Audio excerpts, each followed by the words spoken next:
भावे आत्माओं, बहुत सी पुरानी वस्तुएं हम छोड़ते हैं, बहुत से पुराने व्यक्तियों को छोड़ देते हैं, बहुत सी पुरानी रिश्तेदारियों को छोड़ देते हैं। कोई किसी से मुलाकात कराए कि ये तुम्हारे वहाँ बहुत पुराने हैं, ये इनसे बहुत पुरानी रिश्तेदारी है, इसका मतलब आपने उसे छोड़ दिया। घर में भी कितनी वस्तुएं खराब हो जाती हैं, फिर क्या करते हो आप? पुरानी हो गई है, इसे क्या कर दो? अलग कर दो।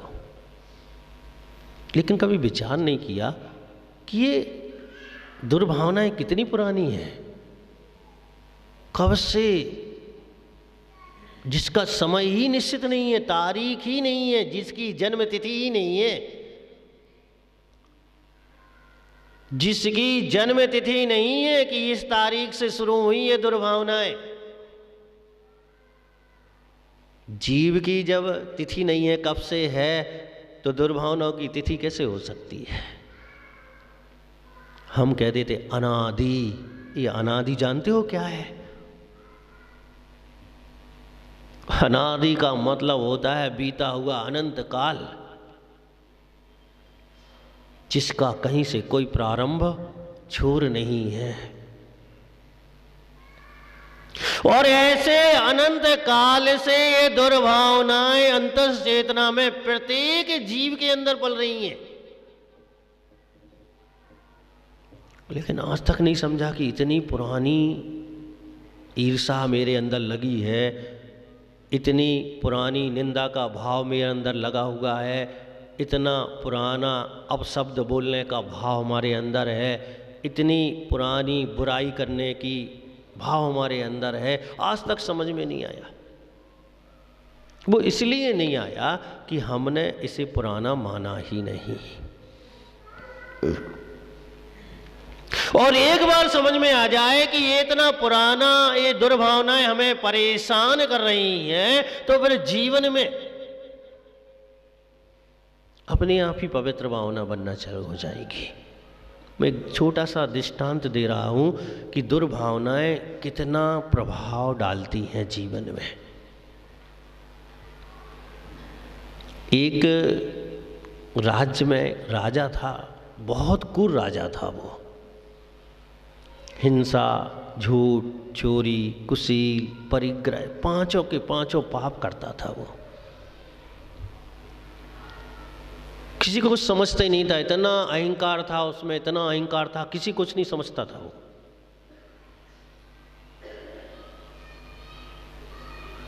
अचानक उसके पाप के प्रभाव से, क्योंकि जैसा राजा था वैसी प्रजा हो गई, प्रजा भी व्यसन करने लगी, शराब पीने लगी, जुआ खेलने लग गई। पूरा राज्य, क्योंकि राजा शराब पीता था तो राज्य में भी शराब में कोई प्रतिबंध नहीं था, राजा जुआ खेलता था तो राज्य में भी कोई प्रतिबंध नहीं था। और सबके पाप इतने इकट्ठे हुए, दुर्भावनाओं से इतने पाप आए कि उस राज्य में महामारी फैल गई। रोज सैकड़ों लोग मरने लग गए।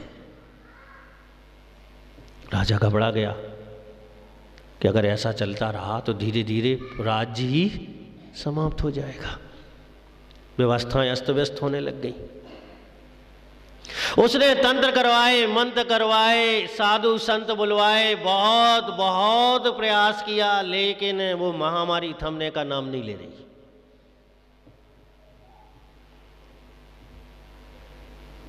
सारा खजाना उसने उड़ेल दिया कि राज व्यवस्थित हो जाए, लेकिन कुछ नहीं हो रहा। अचानक एक व्यक्ति ने कहा कि अगर तुम्हें ये सब रोकना है तो बहुत दूर एक संत रहता है, उसके पास भेजो तो वो उपाय बता देगा कि इस महामारी को कैसे समाप्त करना है। मरता क्या नहीं करता। राजा ने मंत्रिमंडल बुलाया, 10 लोगों का एक प्रतिमंडल महामंत्री के निर्देशन में उस संत के पास भेजा कि जाओ उपाय पूछ के आओ कि ये महामारी कैसे मिटेगी, कौन सी दवा है, कौन सी औषधि है, कौन सा उपाय है। लेकिन जाते जाते राजा ने उस महामंत्री से कहा, तुम 10 के 10 तब लौटना जब उपाय मिल जाए, वरना लौटना नहीं, यहाँ मृत्युदंड दिया जाएगा तुम्हें। और वो लोग घबराए हुए बहुत दूर रास्ता तय करके उस संत के पास पहुंचे। उस संत को सारी बात बता दी कि हमारे राज्य में ऐसे प्रकार की महामारी फैली है, रोज सैकड़ों लोग मर रहे हैं, अस्त व्यस्त व्यवस्थाएं हो गई हैं, राज्य नष्ट की ओर जा रहा है। उसने सुना ही नहीं कुछ, उठ के चला गया। फिर पहुंच गए वो, फिर सारी बात कही, फिर भी नहीं सुना उसने कुछ। मंत्रिमंडल परेशान कि अब ना यहां से वहां जा सकते हैं और ना यहां रह सकते हैं।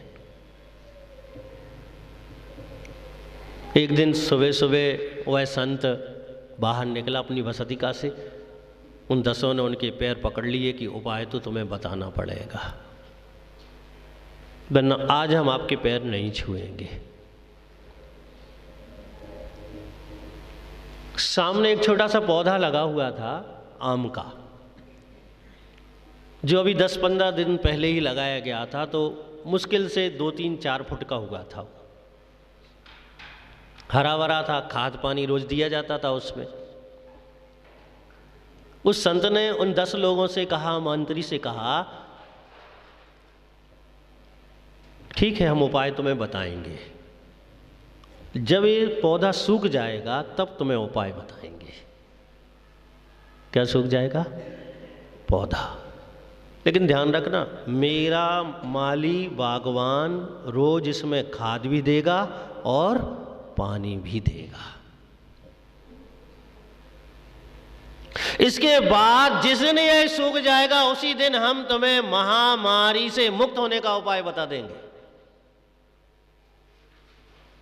कितना कठिन काम है, पौधे को पानी भी दिया जाए और खाद भी दिया जाए, फिर कैसे सूखेगा वो? 10 ने निर्णय किया, वहां तो जा नहीं सकते क्योंकि मृत्युदंड मिलना है। उन्होंने कहा कि हम इस पौधे के सामने ही बैठेंगे और जब तक ये सूखेगा नहीं तब तक उठेंगे ही नहीं यहां से। भूखे प्यासे उस पौधे के सामने बैठे हैं और 10 के 10 दृष्टि लगाए हुए हैं कि कब सूख जाए, कब सूख जाए, कब सूख जाए। माली दोनों टाइम उसको पानी दे रहा है, दोनों टाइम उसकी सेवा कर रहा है, और वो बैठे बैठे यही सोच रहे हैं कि ये कब सूख जाए, कब सूख जाए, कब सूख जाए। और 5 दिन में वह पौधा सूख गया, खाद देते देते और पानी देते देते। क्यों सूख गया वो? क्योंकि 10 लोगों की दुर्भावनाएं उसे प्रभावित कर रही थी। अरे आप लोग तो अच्छी तरह से परिचित हो। छोटे से बच्चे को घर से बाहर निकालते हो तो काजल क्यों लगा देते हो? कैसे बचने के लिए? दूसरे की दुर्भावनाओं से बचने के लिए। कहते हैं लोग कि पत्थर भी टूट जाता है किससे? नई मूर्ति लाओ, लोग काला फीता बांध देते हैं उसमें। क्यों बांध देते हैं? कहीं ऐसा ना हो 2-4 व्यक्तियों की दुर्भावना निकले और ये मूर्ति चटक जाए। आप विचार करो। आप जब दुर्भावनाओं से पौधा सूख सकता है तो आत्मा का क्या हाल होगा ये बताओ? क्योंकि वो तो आत्मा के अंदर ही उत्पन्न हो रही है और वो दूसरे को प्रभावित करे नहीं करे, लेकिन अपने आप को तो प्रभावित करती ही करती हैं। और जैसे ही वो पौधा सूखा, वो लोग संत के पास पहुंच गए और संत से कहा कि पौधा सूख गया, उपाय बताओ। तो संत ने कहा, उपाय तो तुम्हें मिल गया, अपने राजा से कहो कि पवित्र भावनाएं बनाना चालू कर दे। अच्छा सोचने लग जाए, अच्छा विचार करने लग जाए, अच्छे मन से भगवान से प्रार्थना करने लग जाए, अच्छे मन से राज्य का संचालन करे, अच्छे मन से प्रजा को चाहे, अपने आप धीरे धीरे महामारी समाप्त हो जाएगी। और वो लोग आए, उन्होंने राजा से कहा, राजा ने जैसा उस संत ने कहा वैसा करना चालू किया और धीरे धीरे वह राज्य महामारी से मुक्त हो गया। ये तो एक दृष्टांत है, लेकिन आपको ये समझना है पड़ोसी के प्रति की गई अपवित्र भावनाएं पड़ोसी को नहीं, पहले तुम्हें हानि पहुंचाती हैं। किसी भी जीव के प्रति अगर हिंसा का भाव बना है, किसी भी जीव के प्रति कष्ट और पीड़ा देने का भाव बना है, तो ये दुर्भावनाएं आत्मा को सुकोती हैं, आत्मा से अशुभ कर्म बनाती हैं, और जब यह उदय में आते हैं तो इसका फल भोगते नहीं बनता, व्यक्ति से भोगते नहीं बनता। भावे आत्माओं, कुछ नया करना है तो नया तो तभी हो सकता है जब आपका मन नया सोचने लग जाए, वह नई राह पर चलने लग जाए, नए विचारों में उतर जाए, वह सबके प्रति मैत्री भाव स्थापित कर ले, अहिंसा को अपने जीवन में उतार ले, किसी से वह द्वेष और राग न करे, तब जाके कुछ नया आत्मा में उत्पन्न हो सकता है। और ऐसा अगर आपने कर लिया तो रोज नए वर्ष में आपका प्रवेश हो जाएगा, इंतजार नहीं करना पड़ेगा 364 दिन का। रोज जैसी निद्रा भंग होगी सब नया नजर आएगा, जैसे विचार उत्पन्न होंगे लगेगा कि हाँ जीवन में अब कुछ अच्छा होने वाला है। फिर आप एहसास करोगे, महसूस करोगे कि मेरे साथ कुछ अच्छा हो रहा है। और अगर आप पवित्र भावना के साथ जियोगे, जो अभी कर रहे हो यही करते रहोगे, तो नए के पीछे भागते रहोगे कि कुछ नया मिल जाए, कुछ नया मिल जाए, लेकिन कभी कुछ नया मिलने वाला नहीं है। क्योंकि जैसे ही तुम्हारे हाथ में आएगा और वो तुम्हें कैसा लगने लगेगा, पुराना। और अगर भावनाएं पवित्र होती हैं तो कुछ भी हाथ में नहीं होता है और सब कुछ नया दिखाई देता है, अच्छा दिखाई देता है, पवित्र दिखाई देता है, जो आपकी आत्मा को पवित्र बनाने के कार्य आता है और कर्म की निर्जरा प्रारंभ होती है।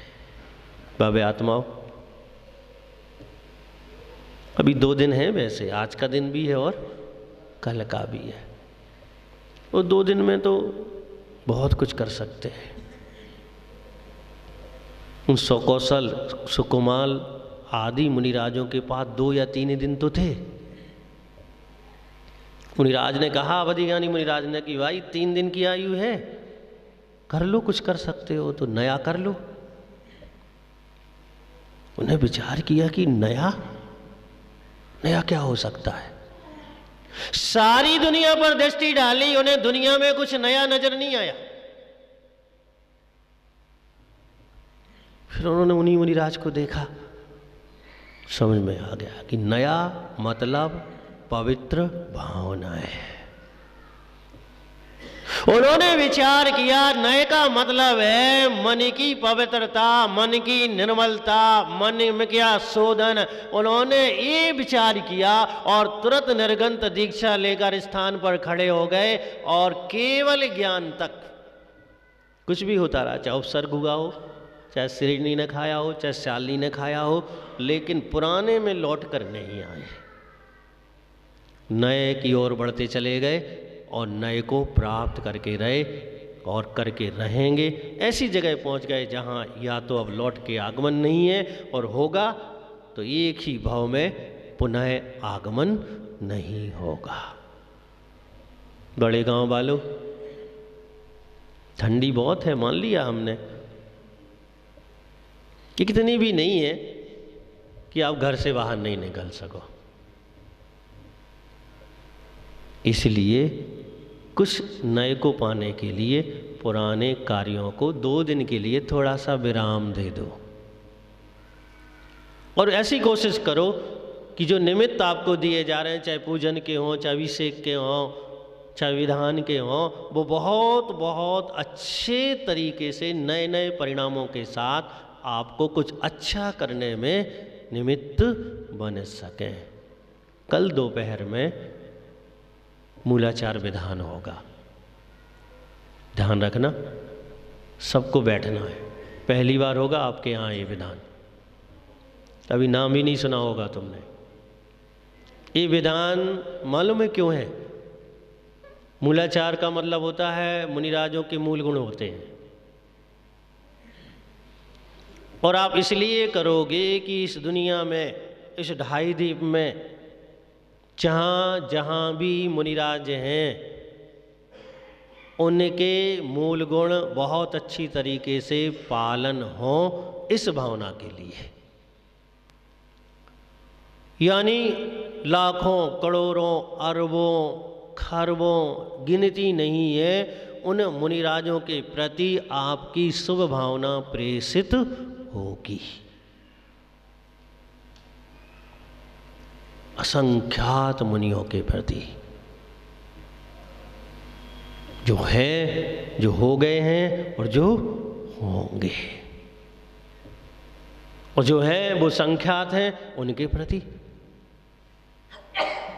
अगर आपको ऐसा लगे कि ऐसी भावनाएं आपके अंदर पवित्र उत्पन्न होनी चाहिए, मन में ये भावना आनी चाहिए, तो प्रयास करना, कोशिश करना, कल दोपहर में विधान होगा, उसमें बैठना इस भावना के साथ। जय बोलिए 1000 श्री आदिनाथ भगवान की, गुरुदेव आचार्य श्री विराट सागर जी महाराज जी की।